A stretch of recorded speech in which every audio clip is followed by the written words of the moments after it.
देर रात गए आरती अपने कमरे में सोई हुई थी।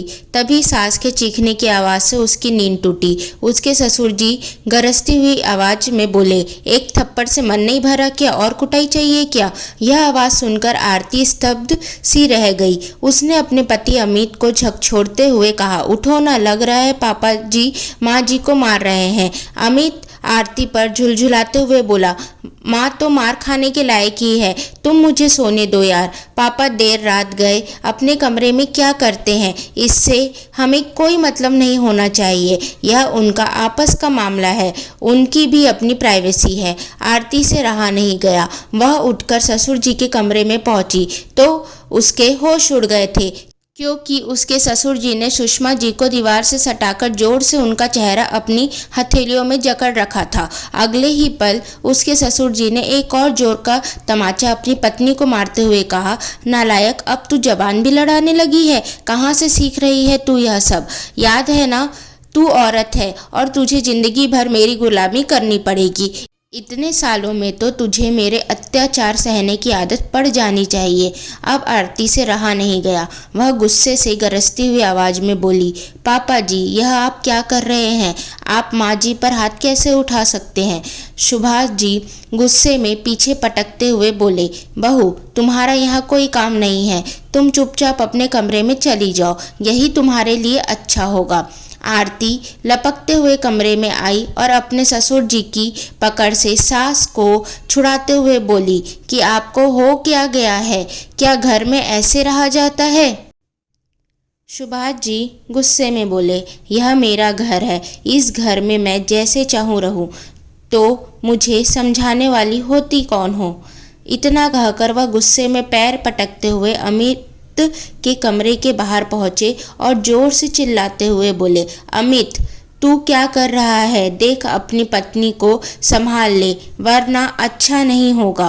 अमित हड़बड़ाते हुए कमरे से बाहर निकल कर आया तो सुभाष जी गुस्से में बोले कि तेरी पत्नी मेरे कमरे में आकर बवाल कर रही है, उसे कह दे कि मैं अपने कमरे में जो भी करूं, उसे बीच में बोलने की कोई ज़रूरत नहीं है। अब अमित लपकते हुए पापा के कमरे में पहुंचा और तुरंत ही आरती का हाथ पकड़कर उसे बाहर की ओर खींचते हुए बोला कि चलो, तुम्हारा यहाँ कोई काम नहीं है, यह पापा का कमरा है, पापा अपने कमरे में जो भी करे उससे हमें क्या? आरती उसका हाथ झटक कर गुस्से में बोली, तुम्हें अपनी माँ की हालत देखकर कुछ समझ में नहीं आ रहा है या नहीं? बात चाहे कुछ भी हो, इस तरह अपनी पत्नी पर हाथ उठाना ठीक नहीं होता। अब अमित से रहा नहीं गया। वह आरती को जबरदस्ती खींचते हुए बाहर लेकर आया और उसे एक जोर का तमाचा मारते हुए बोला कि बाबूजी अच्छा करते हैं जो माँ को मारते हैं।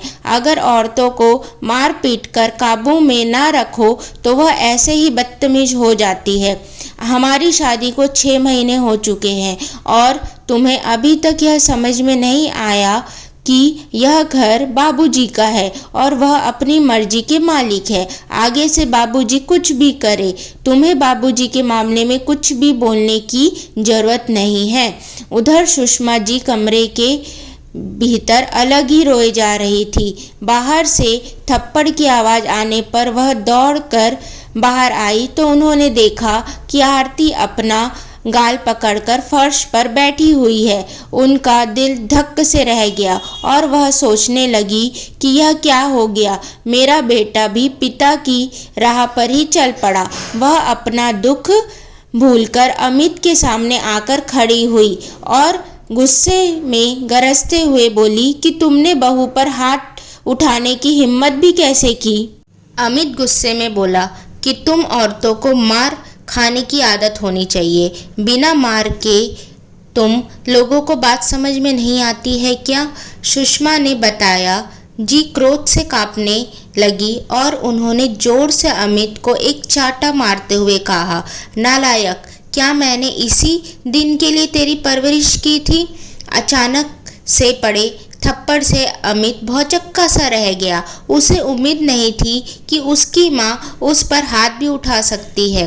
तभी सुभाष जी सुषमा जी के पास आए और कहने लगे, तुमने मेरे बेटे को थप्पड़ क्यों मारा? सुषमा जी गुस्से में बोली। यह तुम लोगों ने तब से क्या लगा रखा है कि औरतें केवल मार खाने के लायक ही होती है? अरे मार खाने वाले काम तो तुम लोग कर रहे हो। सच में शायद गलती मेरी ही है। अगर मैंने गलत का विरोध किया होता तो आज शायद मेरा बेटा भी पिता के अवगुणों की परछाई न बनता। सुभाष जी गुस्से में दांत पीसते हुए बोले, रुक, अभी तुझे सबक सिखाता हूँ।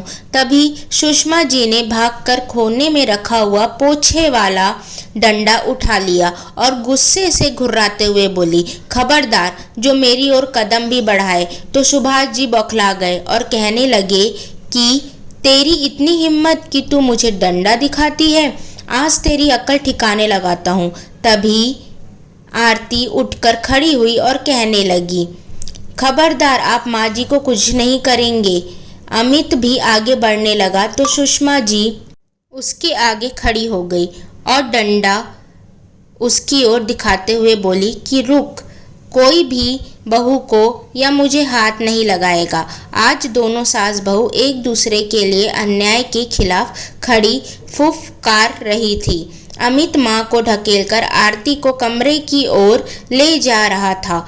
आरती उसका हाथ छुड़ाने की कोशिश कर रही थी। सुभाष जी ने भी तुरंत ही जाकर पत्नी को खींचना शुरू किया तो सुषमा जी एक डंडा मारते हुए गुस्से से चिल्लाई, खबरदार जो मुझे हाथ लगाया। सुभाष जी जोर जबरदस्ती करने लगे तो सुषमा जी के डंडे का प्रहार भी बढ़ने लगा।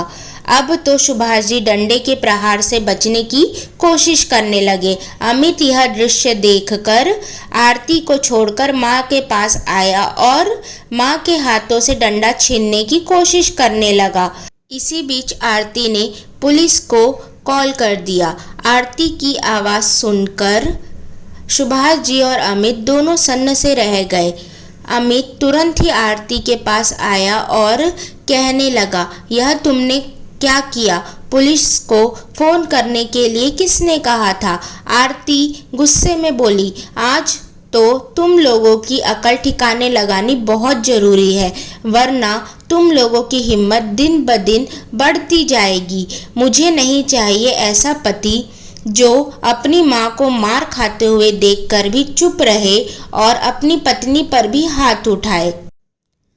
अगर तुम्हारे बाबूजी माँ के साथ मार पिटाई कर रहे थे तो तुम्हें उनका विरोध करना चाहिए था, ना कि उनका साथ देना चाहिए था या उनके नक्शे कदम पर चलते हुए मुझ पर हाथ उठाना चाहिए था। अमित के तो होश उड़ गए थे। यह बात बदलते हुए बोला, देखो इसमें मेरी कोई गलती नहीं है, मैं बचपन से ही यह सब देखते आया हूँ, मुझे माफ़ कर दो।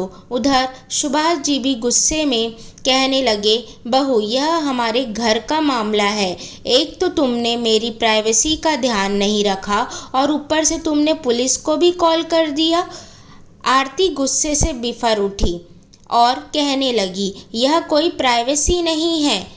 औरत के साथ बंद कमरे में यदि अत्याचार होता है तो इसका मतलब यह नहीं है कि वह अत्याचार करना जायज़ है।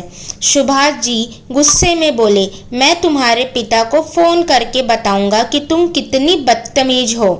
अभी तुरंत ही पुलिस को फ़ोन करके घर आने को मना करो। आरती भी जिद पर अड़ गई और कहने लगी, मैं भी पापा को फ़ोन करके बताती हूँ कि उन्होंने कैसे परिवार में मेरा रिश्ता तय कर दिया, जहाँ पर औरतों को पैरों की जूती समझा जाता है। कहते कहते वह हाँफने लगी। फिर सुषमा जी के पास जाकर वह कहने लगी, माँ जी अब आपको हिम्मत दिखानी होगी, आप मार खाने के लिए नहीं बनी। ऐसी क्या गलती की थी आपने जो पापा जी आप पर हाथ उठा रहे थे? सुषमा जी पल के नीचे की ओर झुका ली। वह कहने लगी, मुझे बुखार था और यह अपनी मनमानी करना चाहते थे। मैंने इनकार किया तो इन्होंने मुझ पर हाथ उठाया। इतना कहकर वह रोने लगी। आरती सोच में पड़ गई कि समाज में अच्छाई का मुखौटा लगाकर घूमने वाला यह इंसान बंद कमरे में पत्नी के साथ कितना गलत व्यवहार करता है।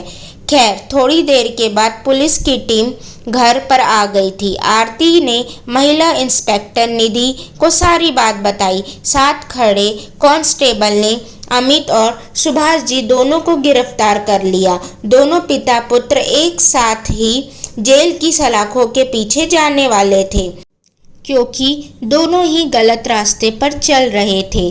जब मोहल्ले में सबको पता चला कि सुभाष जी बंद कमरे में पत्नी के ऊपर हाथ उठाते थे, तो सब लोग उन्हें घृणा भरी नज़रों से देखने लगे। सुभाष जी किसी से नज़र ही नहीं मिला पा रहे थे। उधर अमित भी हक्का बक्का सा था। वह सोचने लगा, बाबूजी तो सालों से माँ पर हाथ उठा रहे थे, लेकिन मैंने तो पहली बार ही हाथ उठाया, फिर भी मैं जेल जा रहा हूँ। बस वह अपना सिर नोच रहा था, लेकिन अब कोई उसकी बात सुनने वाला नहीं था। दोनों बाप बेटों को जेल की सजा हुई। आरती और उसकी सास ने अपने अपने पति से तलाक की प्रक्रिया भी शुरू करवा दी थी।